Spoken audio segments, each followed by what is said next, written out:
Vous êtes juste là pour la nourriture gratuite, a ricané ma cousine lors de sa fête, sans se rendre compte que j'avais payé la totalité de la facture de 42 000 $. Je l'ai alors perdu. J'ai arrêté de vivre de mes 800 $ par semaine et je lui ai coupé les vivres ce soir-là. Elle a dû déménager quelques jours plus tard. Et Reddit, je n'ai pas l'habitude de dépenser de l'argent, mais cette fois j'ai fait une exception. Ma cousine Stéphanie avait 30 ans et elle voulait une grande fête. Pas seulement un dîner ou une activité dans le jardin.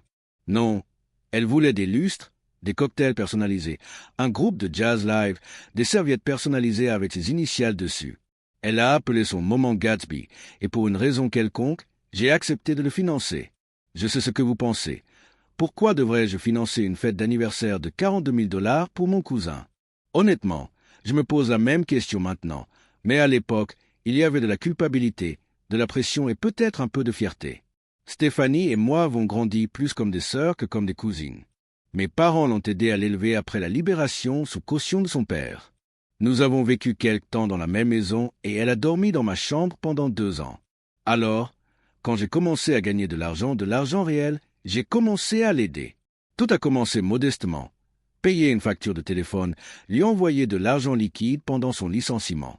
Ensuite, c'est devenu 800 $ par semaine tous les vendredis, comme sur des roulettes. Pas de question. Non merci. Elle l'a appelé Bridge Money jusqu'à ce qu'elle se remette sur pied. C'était il y a plus d'1 an. Elle ne s'est jamais relevée, mais les demandes sont devenues plus grandes.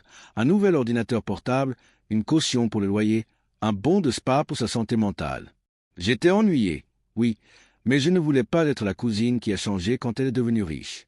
Alors, quand elle m'a appelé, essoufflé, pour me dire qu'elle voulait que son 30e se sente enfin comme quelque chose, j'ai dit « Très bien, allons-y à fond ». J'ai embauché un organisateur d'événements, loué un espace sur le toit avec vue sur l'horizon, réservé un groupe de 7 musiciens, un bar ouvert, distribué des hors-d'œuvre. J'ai même emmené par surprise 2 de ses amis d'enfance de l'extérieur de l'État. Je ne voulais aucun crédit. Je voulais juste qu'elle se sente aimée. Pendant les 2 premières heures, on aurait dit qu'elle rayonnait, riait, dansait et se réjouissait des compliments. Je suis resté la plupart du temps à l'écart, je n'aime pas les foules et ce n'était pas ma fête. Puis vint le moment que je n'oublierai jamais. J'étais à la table, oui, en train de prendre un mini gâteau au crabe, quand je l'ai entendu parler à quelqu'un que je ne connaissais pas. Un type en mocassin qui avait l'air de s'entraîner à sourire dans le miroir. Je n'écoutais pas exprès, mais mon nom est apparu. Le type mocassin a demandé « Attends, qui est-ce là-bas, près du bar ?» Stéphanie rit, un de ces faux rires nasillards qu'elle fait lorsqu'elle essaie de paraître au-dessus de quelqu'un. « Oh, c'est juste mon cousin, » dit-elle. Elle n'est venue que pour la nourriture gratuite. Je me suis figé. Elle l'a dit avec désinvolture, comme si je n'étais même pas dans la même pièce, comme si j'étais un idiot qui s'écrasait lors de son grand soir. Le type fainéant, Dieu merci, a en fait essayé de clarifier. « Attendez, n'est-ce pas celui qui travaille dans la finance ou quelque chose comme ça ?» Et Stéphanie a levé les yeux au ciel. « Ouais, et ça ne veut pas dire qu'elle n'est pas bon marché. Elle n'aide jamais à moins qu'il y ait quelque chose pour elle. » J'ai dû marcher dehors. Je ne voulais pas faire de scène. Je ne voulais pas gâcher sa nuit, mais je tremblais. Le pur nerf de la chose. J'ai payé le lieu, les boissons, la nourriture, son foutu gâteau personnalisé avec 3 couches de mousse à la gousse de vanille. J'avais dépensé 42 000 $ pour que cette soirée ait lieu, et pas une seule fois je n'avais demandé de reconnaissance. Mais maintenant, elle se moquait de moi devant des inconnus, me décrivant comme la cousine fauchée qui venait juste chercher des beignets de crabe. Je n'ai rien dit tout de suite. Je me tenais dehors, regardant l'horizon, essayant de l'avaler. Mais quand je suis rentré, la situation n'a fait qu'empirer. Elle était maintenant sur scène, micro à la main, prononçant un discours remerciant tous ceux qui ont rendu cette soirée spéciale, remerciant ses amis, son agenda et même le fleuriste. Mais moi, pas même une mention. C'est à ce moment-là que quelque chose en moi s'est brisé. Après qu'elle soit descendue de scène, je me suis approché d'elle, calmement, en privé, et je lui ai dit « Et, petite question, à votre avis, pour qui a payé ce soir ?» Elle cligna des yeux. « Quoi? Le lieu? La nourriture? Les boissons? Le groupe? Tout ça? À votre avis, qui a couvert ça ?» Elle roula de nouveau les yeux, ce même foutu roulement d'yeux, et dit « Vous avez proposé. N'agissez pas comme si c'était un gros sacrifice. » C'est à ce moment-là que je lui ai dit « Alors arrête de vivre de mes 800 $ par semaine. » Ses yeux se sont écarquillés et je su que j'avais touché un point sensible. « Vous pensez? Je veux votre argent, siffla-t-elle. Je reculai, toujours calme. Non, je pense que tu t'y attends, et c'est ça le problème. Elle regarda autour d'elle. Quelques personnes écoutaient définitivement maintenant, et elle baissa la voix. Vous dramatisez. Ne faites pas ça ici. J'ai souri pour la première fois ce soir-là. Ne vous inquiétez pas, je ne fais pas de scène. Je vous le fais juste savoir, vous êtes interrompu. À partir de maintenant. Sa bouche s'est ouverte et fermée, puis elle s'est moquée et s'est éloignée, comme si je l'avais embarrassée. Je suis parti peu de temps après. Je n'ai pas dit au revoir, ce n'était pas nécessaire. Le lendemain matin, j'ai reçu un texto. Alors je suppose que je ne dois rien m'attendre ce vendredi? Je n'ai pas répondu. Lundi matin, j'avais 5 appels manqués, 4 messages vocaux et un texte à peine cohérent de la mère de Stéphanie, ma tante Janine. Le texte disait « Elle pleure. Pouvons-nous juste parler? Vous avez fait suffisamment de dégâts. » Je n'ai pas été surpris. Tante Janine avait toujours été prompte à défendre Stéphanie, même lorsque celle-ci avait manifestement tort. Elle m'avait un jour excusé d'avoir volé $300 dans mon portefeuille au lycée en disant que c'était une simple erreur. J'aurais dû savoir que cela se passerait de la même manière. Mais j'ai quand même écouté les messages vocaux. La première était ma tante, avec une voix douce et un ton culpabilisant. « Chérie, je ne sais pas ce qui s'est passé à la fête, mais Stéphanie est dévastée. Tu l'as humiliée. » La seconde était plus forte, plus pointue. « Vous obtenez votre soutien de nulle part. C'est cruel. Vous savez qu'elle est toujours à la recherche d'un travail stable. » Le troisième, carrément manipulateur. « Après tout ce qu'elle a vécu, je pensais que la famille comptait pour toi. » Cette phrase m'a fait rire parce que la famille comptait pour moi. C'est pour ça que j'ai payé pour la fête. C'est pour ça que j'ai distribué $800 par semaine pendant plus d'1 an, sans rien demander en retour. Ce que personne ne reconnaissait, surtout pas Stéphanie, c'est que je n'avais pas arrêté de l'aider. Elle m'a poussé à ce point. Et au fond, je pense qu'elle le savait. Ce mardi-là, j'ai reçu un email par un SMS, un véritable email de Stéphanie. Le sujet, parlons comme des adultes. Cela a commencé avec de fausses subtilités. Et, parce que j'espère que tu vas bien. J'ai eu le temps de réfléchir, puis est venue la part de la culpabilité. J'aurais juste aimé que tu n'aies pas choisi ce moment pour exploser. Cela m'a gâché la nuit. Puis le reproche subtil. Je sais que je peux l'être beaucoup parfois, mais c'est qui je suis. Tu m'as toujours accepté auparavant. Et enfin, la question suivante. Si vous n'êtes pas à l'aise avec $800 par semaine, nous pouvons peut-être le réduire. Même $500 m'aiderait jusqu'à ce que j'ai des nouvelles de ces entretiens. Encore quelques mois. Je n'ai pas répondu car ce n'était pas de vraies excuses. C'était une performance et j'en avais assez vu. Mais je n'étais pas préparé à la force avec laquelle elle allait réagir. Vendredi, la campagne avait commencé. Ma jeune cousine, Chloé, a rappelé, confuse. « Je viens d'apprendre que tu interrompais Steph. Elle a dit qu'elle était expulsée. » « Quoi? » J'ai appelé le propriétaire de Stéphanie. J'avais co-signé le bail il y a 1 an. Grosse erreur. Et bien sûr, elle n'avait pas payé de loyer depuis 3 mois. Elle utilisait mes $800 hebdomadaires pour rester à flot, mais de toute évidence, cela n'avait même pas suffi. Le même jour, mon oncle, son expert, qui a soudainement eu à nouveau des opinions, m'a envoyé un message sur Facebook.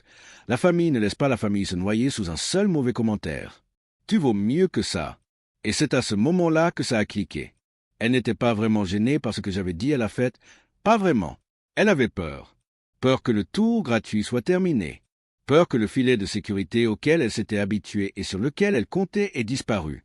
Et elle utilisait comme arme la seule chose qui lui restait, la pression familiale. Alors, j'ai fait quelque chose que je redoutais. Je suis allé voir mes parents. Je les ai fait asseoir. Je leur ai tout expliqué. Les paiements hebdomadaires, les frais de fête, le bail, le loyer impayé. Ma mère, c'est tout à son honneur, est devenue pâle. Tu lui as donné combien? Elle a demandé. Mon père s'est simplement frotté les yeux et a dit « Jésus-Christ, c'est plus que ce que certaines personnes gagnent en travaillant à temps plein. » Ils avaient toujours su que j'aidais Stéphanie de temps en temps, mais ils ne savaient pas que c'était devenu un travail caritatif à plein temps. Puis je leur ai raconté ce qu'elle avait dit à la fête, et ma mère est devenue très silencieuse. Cette fille a toujours eu une tendance à la jalousie, a-t-elle déclaré. Nous avons trouvé des excuses quand tu étais enfant, mais je vois maintenant qu'elle t'en veut. Cela m'a frappé plus fort que prévu, parce que j'avais passé tellement de temps à essayer de ne pas ressembler au cousin qui avait réussi. Je n'ai pas parlé de travail autour d'elle. Je portais des vêtements basiques lorsque nous nous sommes rencontrés.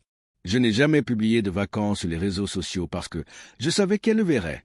Je me suis mis en 4 pour ne pas qu'elle se sente inférieure, et elle a quand même trouvé un moyen de m'en vouloir.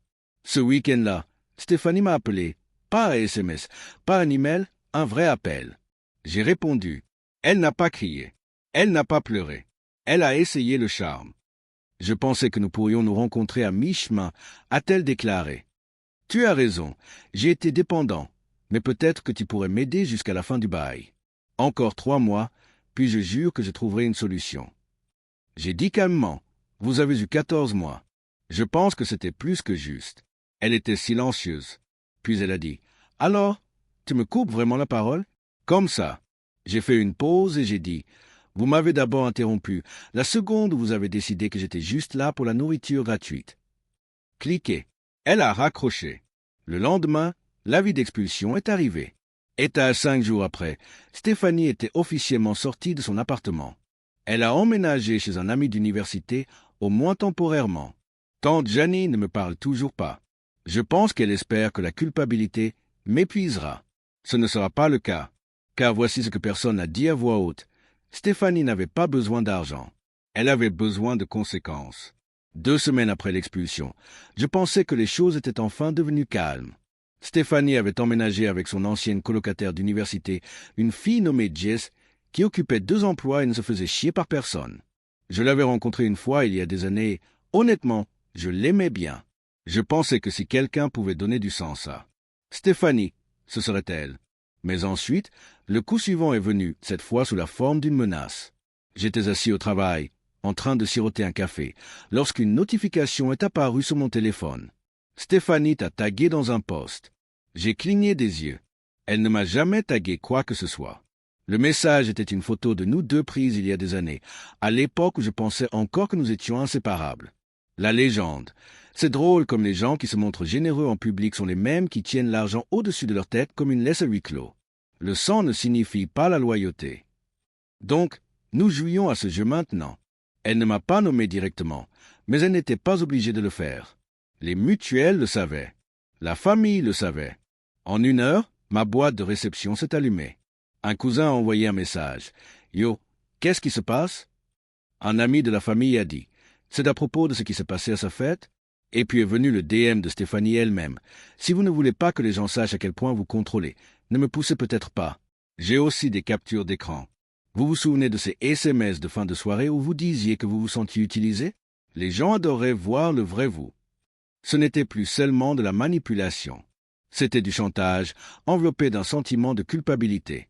Et pour la première fois, j'ai ressenti le besoin de répondre publiquement.